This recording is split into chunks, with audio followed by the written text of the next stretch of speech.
3 erros que te impedem de se tornar um líder outlier. Tudo bem, pessoal? Muito prazer. Quem eventualmente não me conhece, Guilherme falando aqui, CEO da Facton Academy. E como prometido, quero trazer aqui 3 dicas essenciais para você potencializar a sua liderança, para que você possa levar o seu time à mais alta performance. E aqui eu quero falar de 3 erros que comumente eu vi e vejo acontecer em algumas lideranças, dentre os contatos que eu tenho ou dos times que eu lidero, enfim. Se você quer levar o seu time à ruína, meu conselho é que você cometa esses 3 erros. Erro número 1, erre, mas erre bastante na escolha de quem você irá contratar. Erro número 2, seja um péssimo exemplo. As pessoas vão seguir aquilo que você mandar fazer e acabou.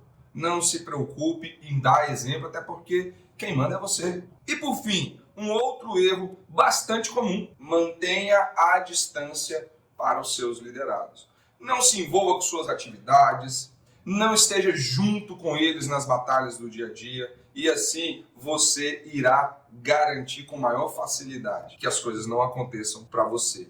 Bom, pessoal, você com certeza não erra porque gosta. O seu líder com certeza não erra porque gosta. Em partes, muitas vezes cometemos falhas porque nós não sabemos que a estamos cometendo. Às vezes a gente tem a melhor das intenções, a gente quer acertar, mas por alguma razão, por falta de conhecimento, às vezes por falta de foco, às vezes por desespero, nem percebemos, mas estamos cometendo falha. É o que acontece, por exemplo, no processo de seleção do seu time. Você é daquele líder que acredita que é possível transformar pintinho em águia? Você já ouviu alguma vez essa analogia? Você quer contratar qualquer um. Alguns de vocês, quem sabe, têm vendedores já vendendo na sua equipe e acha que esse vendedor que foi contratado agora vai se desenvolver por si só. Não vai.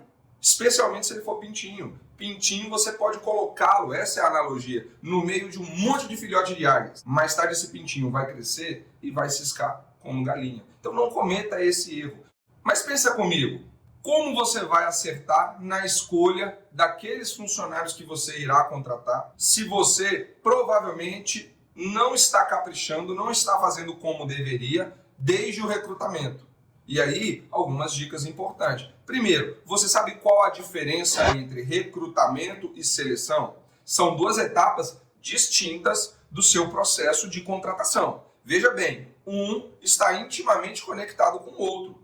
Mandar mal desde o processo de recrutamento, sem dúvida alguma, vai afetar o seu processo de seleção. Por quê? Porque, segundo o Ribeiro, o processo de recrutamento tem a função de atrair candidatos para o seu processo seletivo. No momento em que eu inicio um processo de recrutamento de funcionários, é porque eu estou me preparando a minha empresa, o meu time, para iniciar daí a pouco um processo de seleção.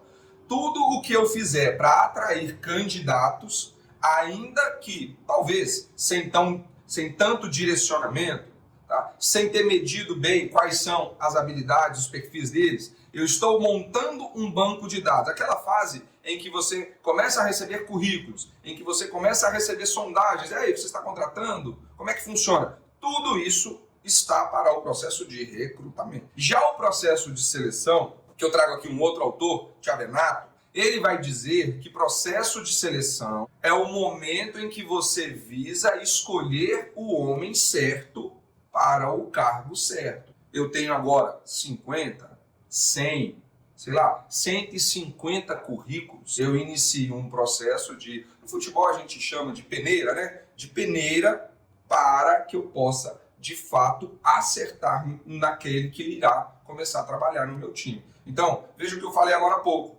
O recrutamento está intimamente ligado ao processo de seleção, porque é no processo de seleção, como eu vou falar mais a fundo, inclusive no nosso curso, que você vai medir as habilidades, em que você vai fazer as entrevistas individuais e fará perguntas que são importantes para você como líder, para tomar a decisão se você contrata, se você não contrata. Mas como você vai fazer isso bem, se você tiver com a intenção de contratar, por exemplo, 3 vendedores, mas você faz apenas 5 entrevistas, Por quê? Porque 5 entrevistas é o resultado de etapas anteriores do seu processo seletivo que foi muito fraco, que teve muito poucos candidatos. E aí, consequentemente, o seu crivo não lhe favorece. Você não é tão exigente como embora gostaria.